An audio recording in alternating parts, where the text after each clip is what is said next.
On the news, Governor Oborowori presents 2025 Supplementary Appropriation Bill. Deltans charged with supporting President Tinubu's administration. Federal government donates buses to National Union of Road Transport Workers. Abroad, rescue teams deploy heavy equipment to recover victims of Spain train crash.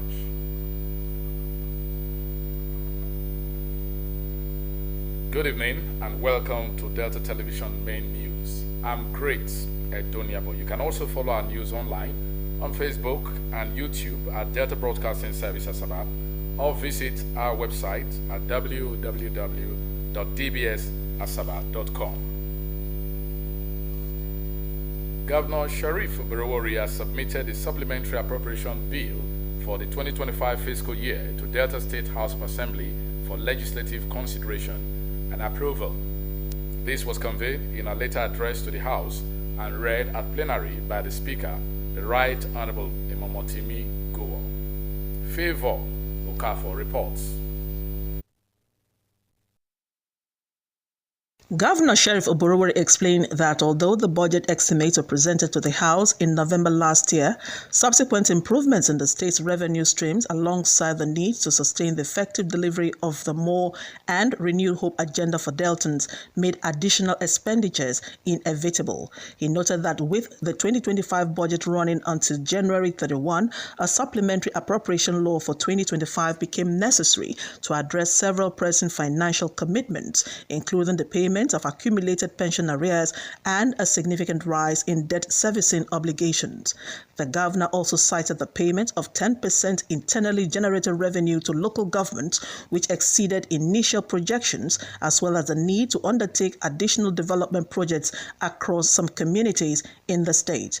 In this regard, the draft bill is hereby forwarded for a law to authorize the issue out from the Consolidated Revenue Fund of the government of Delta State the sum of 200 billion as supplementary expenditure, made up of 140 billion, 649 million, 54,112 naira for recurrent expenditure, and 59 billion, 350 million, 945,000 888 naira for capital expenditure for the year 2025.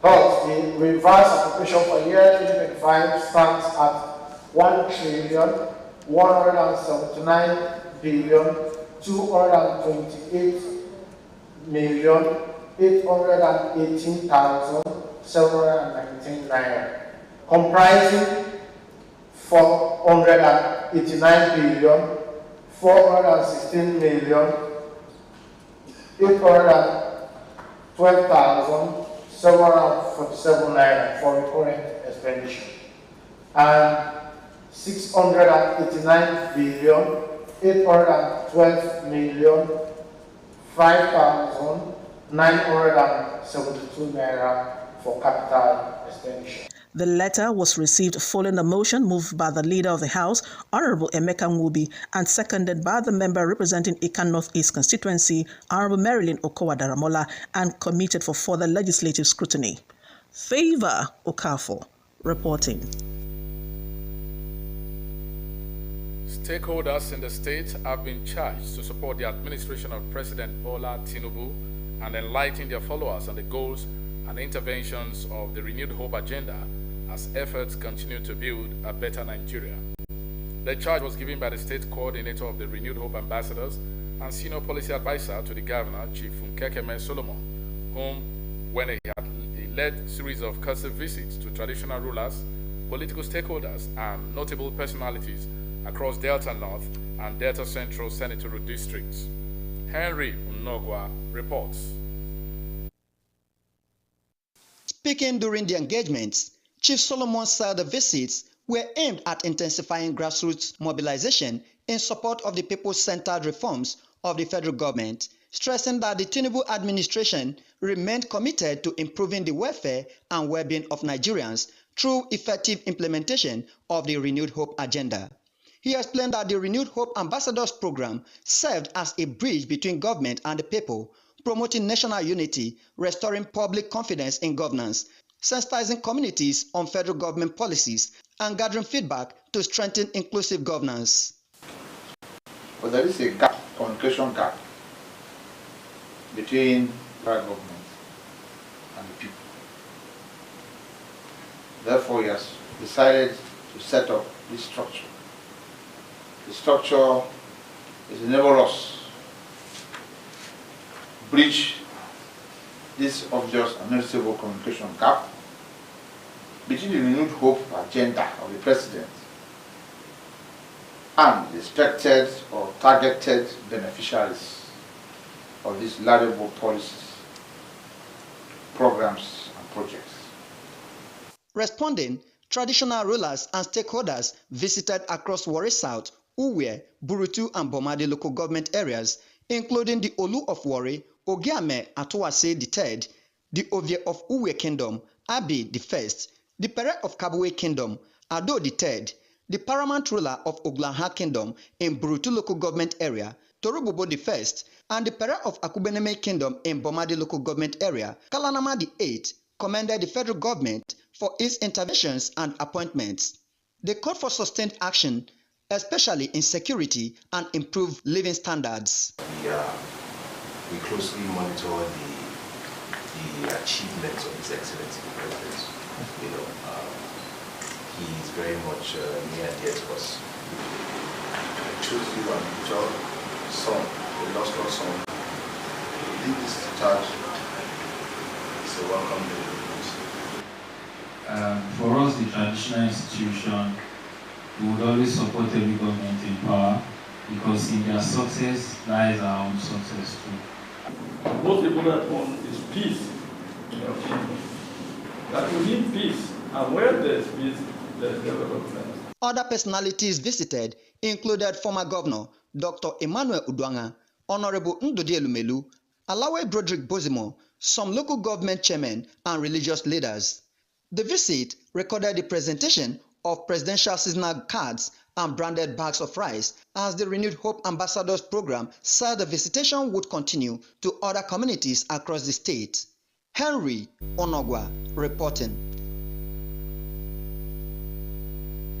The Renewed Hope Ambassadors Program has continued its outreach across communities in the state as part of efforts to strengthen unity and sustain engagement with key community stakeholders. The visits are aimed at fostering collaboration and encouraging continued prayers and support for national development. Henry Unogwa reports. The delegation, led by the Delta State Coordinator and Ambassador of the Renewed Hope Initiative, Chief Funkekeme Solomon, paid visit to religious leaders and prominent personalities, delivering message of goodwill and presenting gifts from the presidency in line with President Bola Ahmed Tinubu's Renewed Hope agenda. In Ole Isoko South local government area, the team visited Chief Willis Egukawore, Chief Daniel Omoyibo, and the Anglican Bishop of Ole Diocese, the Right Reverend John Aruakpo. The tour later moved to Iseluku and Ochanote local government area, where the delegations met with the Catholic Bishop of the Iseluku Diocese, the Most Reverend Michael Elue, who was represented. The team also called on the traditional rulers of the Iseluku Kingdom, Abogidi Obindoka, represented by a palace chief, alongside other notable personalities, including Chief Igoyota Amori and Chief Ovie Agaz. Advice with you, it is part of our God. Give from you selfless advice that will aid and advance government. We have set up a process to enlighten public and because the tax reforms are for check less people. There's no need to many. So we need to bring it attention as part of our work. We will bring the license for the time. Speaking during the visit, Chief Funkekeme Solomon said the tour aligned with the Renewed Hope agenda, which emphasizes inclusiveness, peace, and sustainable national development. The traditional rulers, religious leaders, and other personalities expressed their appreciation and offered prayers for the state and the nation as the program continues its tour across other parts of the state. Henry Onogwa reporting. Vice President Kashim Shettima has inaugurated the Nigerian House at the ongoing World Economic Forum in Davos, Switzerland, marking Nigeria's first dedicated sovereign pavilion at the Global Economic Meeting. A statement by the Senior Special Assistant to the President on Media and Communications, Mr. Stanley Wonkocha, said the facility will serve as the coordination center for Nigerian delegation. Said Nigeria was showcasing investment opportunities in attract foreign direct investments. The federal government has inaugurated a book ranking and selection committee to improve the quality, affordability, and standardization of textbooks used in Nigerian schools. But the Minister of Education, Dr. Tunji Alausa, said the move came to reform the existing textbook approval process, which he noted had allowed poor quality materials and caused excessive financial burden on parents. He said the new system would introduce transparent ranking and limit the number of approved textbooks per subject, adding that only 7 textbooks per subject would now be officially ranked for school selection, while approved books would remain in use. State for Education, Professor Sumo Ahmad, with membership drawn from key education agencies.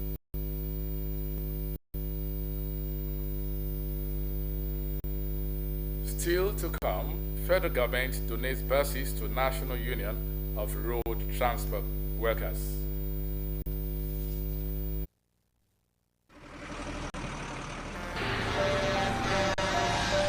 If tanker wey carry fuel fall or pipe wey carry fuel for underground burst, wetin you go do?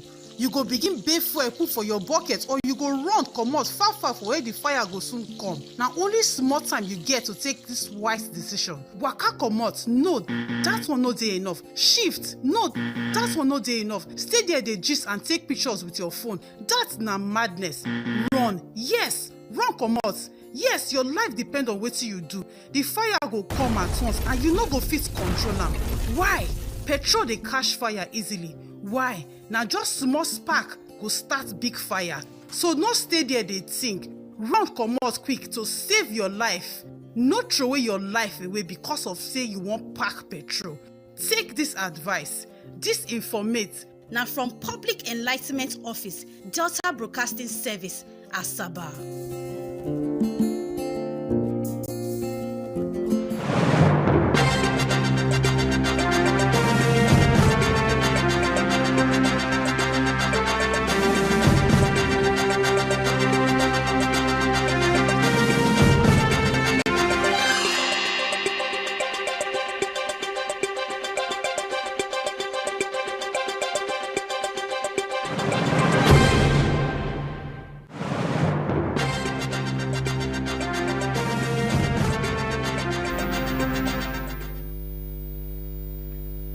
Welcome back.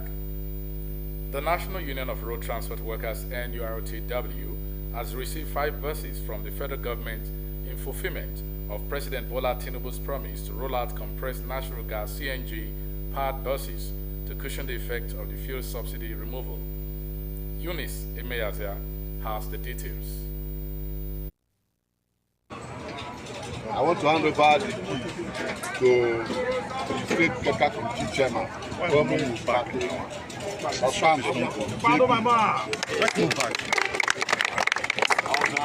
The Senior Assistant General Secretary of the National Union of Road Transport Workers, NURTW, Chief Gift Chukwuemeka Okolo, said the gesture by the federal government was spread across the 36 states of the country and the FCT, noting that the present set was the first batch. She said the 5 buses assigned to Delta State had units for both natural gas and petrol, and that the compressed gas will reduce the cost of transportation, even as he commended President Bola Tinubu for fulfilling his promise. These 5 buses assigned to Delta State is a kind of an acid test. It will be distributed by the state trustee of Delta State to the key officers of the union, the principal officers of the union across the state. Yes, they cut across the 3 geopolitical zones of Delta State. Handing over the keys to the State Caretaker Committee Chairman of the NURTW on behalf of the union's president, Professor Tajuddin Barwa, a national leader of the NURTW, Comrade Dennis Araro, said the buses were being distributed to the 6 geopolitical zones of the country. I'm here to present this vehicle given to us by President Bola Ahmed Tinubu through NSC, President Ajero, and this is to reduce the cost of transportation for the commuters. The State Caretaker Committee Chairman of the Union, Comrade Patrick Obandu, thanked President Bola Tinubu and the national leaders for recognizing them as the authentic leadership of the Union in Delta State, pledging support for the renewed hope agenda and the more agenda of the state government. And this vehicle must be used and reduce the price and the cost of the transportation. Other members comprising NURTW leaders across the 25 local government areas expressed gratitude to the federal government and pledged their loyalty. I'm here to thank our leaders who didn't feel when to go and bring these buses from where they were distributed. We thank you people and thank the federal government who recognize the authentic national union, but and had in Delta State and hand over the vehicle to the appropriate quarters. We sincerely appreciate your work and all you have been doing for the union. So let us continue to carry this union forward. Eunice Emiazia reported.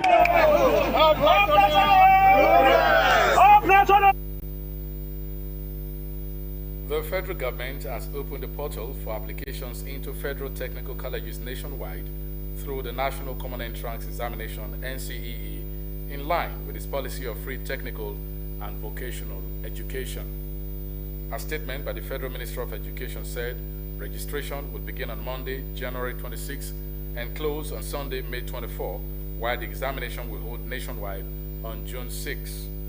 The statement said the exercise was aimed at expanding access to practical, industry-relevant skills for young Nigerians, and added that technical education in federal technical colleges was fully funded upon admission. It requested that applicants aged 13 to 20 years must possess a valid National Identification Number, NIN, to complete registration through the NAPTEP online portal.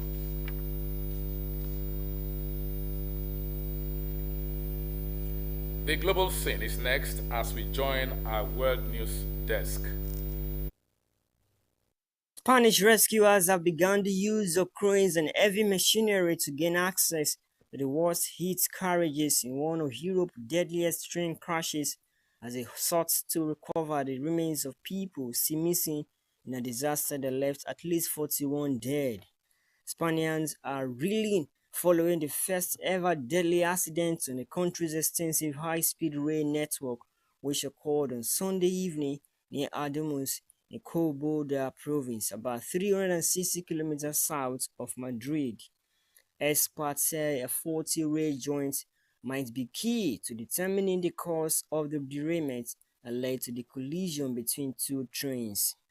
Emergency services used heavy machinery overnight and in the early hours of today to level the ground around the front carriages of the train belonging to the state-run Avia service, which had plunged down a 4-meter embankment after the crash. Britain's government has today given approval for China to build its largest embassy in Europe, in London, hoping to improve ties with Beijing despite British and US politicians' warnings that it could be used as a base for spying. China's plans to build a new embassy on the site of the 2-century-old Royal Mint Court near the Tower of London have stalled for 3 years over opposition from local residents, lawmakers, and Hong Kong pro-democracy campaigners in Britain. The decision was announced before an expected visit to China by Prime Minister Keir Starmer this month, the first visit by British leaders since 2018. Some British and Chinese officials said the trip was dependent on the embassy being approved. Despite security concerns, Britain's intelligence agencies, which were involved in the approval process, said any threat could be mitigated. However, local residents said they would seek a legal challenge, saying the decision would be unlawful if British officials privately gave China assurances the project would be approved before the planning process had been completed. The Chinese government purchased Royal Mint Court in 2018, but its request for planning permission to build a new embassy on the site were rejected by the local council in 2022. The federal government of Nigeria has announced plans to repay approximately 1.3 trillion naira in bond maturities due on January 22, 2026. The repayment is part of the government's regular obligations to domestic investors who hold federal government of Nigeria FGN bonds. Analysts say nearly 40% of the maturities due this week are concentrated in the 12.50% FGN bond maturing this month, a factor that could influence market activity. They noted that how investors reinvest the funds could affect liquidity and currency pressures in the short term. The repayment comes against the backdrop of Nigeria's expanding public debt profile, with total debt rising in recent years due to increased domestic and external borrowings.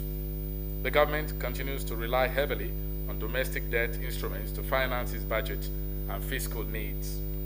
Economics say while the general repayment is manageable, it highlights Nigeria's growing dependence on the domestic debt markets. They warn that weak reinvestment appetite or market volatility could place pressure on the naira and influence yields in the near term. Parents and guardians of children between 9 months and 14 years in the state have been informed that the Delta State Primary Healthcare Development Agency, in collaboration with donor partners, will be carrying out measles and rubella vaccination across the state from January 31 to February 19. A government statement signed by the functioning permanent secretary in the Ministry of Information, Mrs. Stella Macaulay, has requested parents and guardians to avail themselves of the opportunity to vaccinate their children and wards against measles and rubella. The statement called on local government chairmen, councillors, traditional rulers, community leaders, faith-based organizations, local education authorities, and other community stakeholders to encourage their people to present their children for the all-important immunization exercise, as their leadership and voice could make a significant difference in ensuring that children were immunized against the deadly viruses. Persons seeking more clarification are to contact 070-393-90052 or 081-363-893-89 for further details.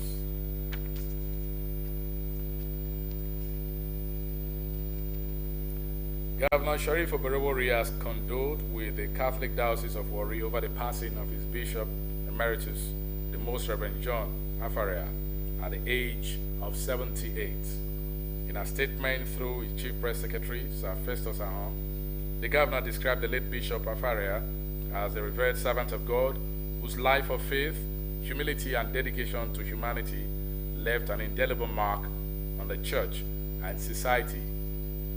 Governor Oborevwori expressed deep sadness over the loss, noting that Bishop Afaria's years of priestly and episcopal service were characterized by spiritual discipline, pastoral simplicity, and unwavering commitment to the growth of the Catholic faith, particularly in Warri Diocese. He extended his condolences to the Catholic Bishop of Warri, the Most Reverend Anthony Egwerido, the clergy, religious and faithful of the diocese, as well as the family of the deceased, praying for comfort and fortitude for them in their moment of grief. Bishop Afaria, who was ordained a priest on December 30, 1973, was consecrated bishop on May 14, 1997.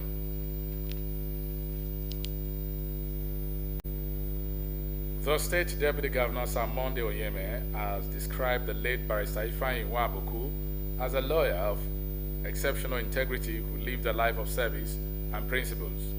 Sir Oyeme made a remark during a night of tributes organized by the Lions International Asaba Phase 2 in honor of the deceased, one of their own, recalling his impactful presence at meetings and other activities of the body. He noted that the late lawyer, fondly called IMO, left an indelible impression on many lives, describing him as a lawyer who practiced with legal brilliance, compassion, fairness, and a deep sense of humanity, never allowing money or status to compromise his principles. While consoling the family, the Deputy Governor urged them to take comfort in the legacies of excellence, kindness, and integrity left behind. Earlier, the District Governor of the club, Lion Robinson Omonigo, described the death of their colleague as a great loss to the district, while a son of the deceased barrister Funaya Wamboko expressed gratitude to the Deputy Governor and members of the Lions Club for their support and show of love. In sports, former Nigerian men's basketball team captain Olumide Oyedeji has emerged as the new Secretary General of the World Olympian Association, WOA, after posting a landslide victory during the virtual General Assembly recently. Oyedeji, who led Nigeria's Old Tigers as captain, polled 55 votes to beat Salvador Saguero of El Salvador and Liston Brochet of Puerto Rico, who polled 32 and 19 votes to emerge winner. The World Olympian Association, which is an association of former Olympic athletes, is under the International Olympic Committee, with Oyedeji's victory attributed to Nigerians' rise in international sports governance in recent times. Fellow Olympian Funke Shonaike was recently nominated to join the IOC by the first female president of the International Olympic Committee, Kirsty Coventry, who is also the first African to become the Commission's president. Kirsty Coventry, a two-time Olympic swimming star from Zimbabwe, is also a member of WOA. 18 Senegalese fans and an Algerian fan have been arrested by Moroccan security personnel in the aftermath of the chaos that erupted following the controversial penalty awarded Morocco in the final against Senegal at the just concluded Africa Cup of Nations. According to the Moroccan authorities, the Senegalese fans were arrested for carrying out acts of hooliganism at the Prince Moulay Abdellah Stadium in Rabat, Morocco, while the Algerian was arrested for inciting fans to violent acts. A section of the stadium, where mostly Senegalese fans were located, had seen fans protesting what they felt was biased officiating and a deliberate move to hand over the prestigious title to host Morocco. The security operatives had swiftly intervened to restore order, with the authorities saying investigation was still ongoing in a bid to apprehend and sanction those involved in the fracas. And our thought for the day: your positive action combined with positive thinking results in success.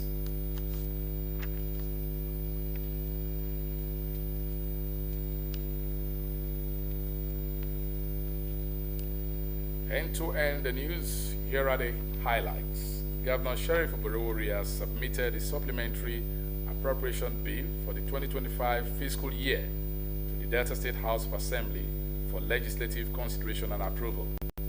This was conveyed in a letter addressed to the House and read at plenary by the Speaker, the Right Honorable Emomotimi Gowo.